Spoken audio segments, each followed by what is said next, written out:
Tonight, Maricopa County Sheriff Paul Penzone speaking out to address a number of issues that our county is facing right now, from the drug epidemic to tragedies at our lakes. Team 12's Bianca Bono was at the press conference this afternoon. And Bianca, what did the sheriff say?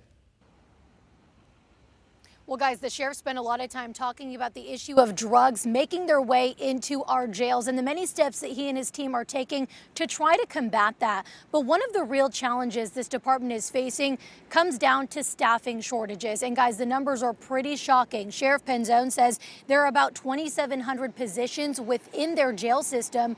Before COVID, they had just 30 vacancies and plenty of people coming through the pipeline in the academies to fill those spots.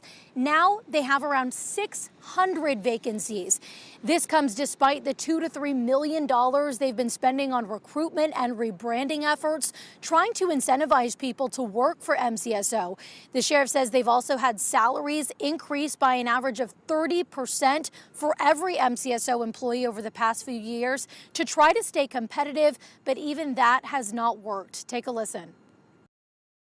We're doing everything possible to bring people through the door, but I would tell you, I just think that generationally, for some reason, the idea of working in public safety is less appealing for young men and women than it used to be, and I hope that we turn the tide on that. But that's another thing where criticism, sometimes fair, but oftentimes maybe subjective, has made it unappealing.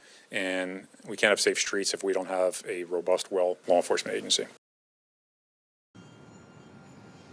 And as we said, the sheriff addressed a number of issues today, including the drug epidemic in their own jails while managing these staffing shortages. Coming up tonight at 10, we're taking a closer look at the steps MCSO is taking right now to try to prevent that, including body scanners for their own staff. We're live in Phoenix. Bianca Bono, 12 News.